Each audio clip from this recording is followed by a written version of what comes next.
আল্লাহ তো সবকিছু নিয়তি লিখে রেখেছেন যে অমুক লোক ভালো হবে না খারাপ হবে, সে কাউকে খুন করবে কি করবে না, বা কাউকে ধর্ষণ করবে কিনা, অথবা চুরি করবে কিনা, অথবা ভালো কাজ করবে কিনা, সে বেহেশতে যাবে নাকি দোজখে, সবকিছু আগেই লেখা থাকলে আমরা কি করব? এখানে কার দোষ? যদি কাউকে খুন করি, আল্লাহ আমার কদরে লিখেছেন, আমি খুন করবো আর করে ফেললাম, এই দোষটা কার? দোষ তো আল্লাহর। তাহলে আমাকে দোজখে পাঠানো হবে কেন? আর এটা খুবই লজিক্যাল প্রশ্ন। এই প্রশ্নের উত্তরে বলবো, আমাদেরকে এই কদর বা নিয়তির ধারণা আগে বুঝতে হবে যে আল্লাহ সুবহানাহু ওয়া তাআলা আগে থেকে লিখে রেখেছেন একটা মানুষ কখন জন্মাবে, তারপরে সে কোন দেশে জন্মাবে, কখন মারা যাবে, কোন দেশে মারা যাবে।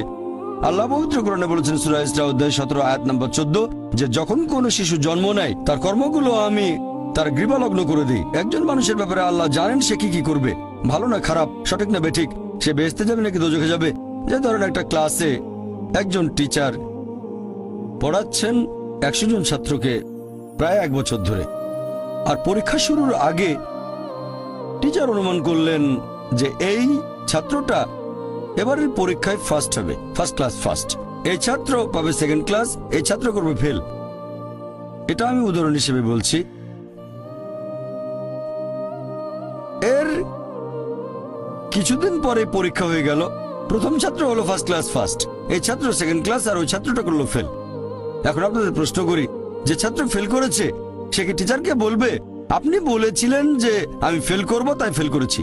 এখানে দোষটা কার? টিচারের নাকি ছাত্রের? কার দোষ? ছাত্রের। টিচার অনুমান করেছেন এই ছাত্রটা বাইরে ঘুরে বেড়ায়, ঠিক মতো ক্লাসে আসে না, সিনেমা দেখতে যায়, এজন্য সে ফেল করবে। ওই ছাত্র মোটামুটি মাঝারি, এই ছাত্র খুব মেধাবী, অনেক পরিশ্রম করে, তাই টিচার পরীক্ষা শুরু হওয়ার আগে অনুমান করেছেন এই ছাত্র হবে ফার্স্ট ক্লাস ফার্স্ট, এই ছাত্র সেকেন্ড ক্লাস, ওই ছাত্র ফেল। তারপর আসলে ওই ছেলে ফার্স্ট ক্লাস ফার্স্ট, এই ছেলে সেকেন্ড ক্লাস, আর ওই ছাত্র ফেল। টিচার অনুমান করেছেন, তার মানে এই না যে দোষটা টিচারেরই হবে। টিচার সবাইকে পড়িয়েছেন সঠিকভাবে, সমানভাবে। একইভাবে আল্লাহ সুবহানাহু ওয়া তাআলার আছে ইলমে গায়েব, তিনি ভবিষ্যৎ সম্পর্কে জানেন। কিছু জিনিস ঠিক করা আছে যে এই লোকটা জন্মাবে অমুক দেশে, জন্মাবে অমুক দিনে, আর সে মারা যাবে অমুক দেশে অমুক তারিখে, ইত্যাদি ইত্যাদি। তার পরিবেশ ধনী হবে নাকি গরিব হবে, তবে পছন্দটা এখানে আপনার। যেমন ধরেন 12 স্ট্যান্ডার্ড পাস করার পরে অপশন আপনার হয়তো ইঞ্জিনিয়ার হবেন, অথবা ডাক্তার হবেন, বা একজন আইনজীবী। এখানে পছন্দ আপনার, ঠিক করলেন আপনি হবেন ইঞ্জিনিয়ার।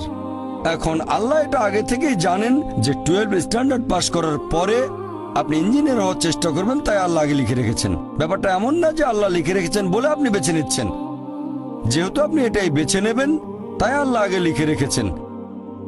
এখানে পছন্দ আপনার, তবে আল্লাহ আপনার পছন্দ জানেন। যেমন ধরেন একটা রাস্তার মোড়ে আসলেন, সামনে 5টা রাস্তা, রোড নাম্বার 1 2 3 4 5, এখানে পছন্দ আপনার, বেছে নিতে পারেন রোড নাম্বার 1 2 3 4 5। আপনি গেলেন রোড 2-এ, এটা আগে থেকেই লেখা আছে আপনার নিয়তিতে যে আপনি যাবেন 2 নম্বর রোডে। ব্যাপারটা এমন না যে আল্লাহ লিখেছেন বলে আপনি করছেন, যেহেতু আপনি এটাই বেছে নেবেন তাই আল্লাহ আগে লিখে রেখেছেন। তাহলে পছন্দ আপনার। আপনি চাইলে টাকা উপার্জন করতে পারেন ভালো কাজের মাধ্যমে, হালাল উপায়ে, অথবা পারেন চুরি করে হারাম উপায়ে, পছন্দ আপনার।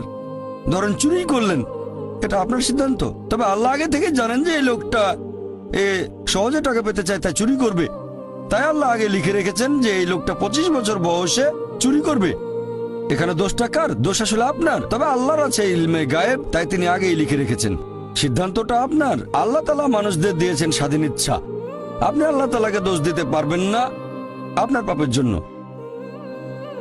যদি আপনি দোজখে যান, যাবেন আপনার পাপ কাজগুলোর জন্য, আর যদি বেহেশতে যান সেটার কারণ হবে আল্লাহ সুবহানাহু ওয়া তাআলার অসীম করুণা।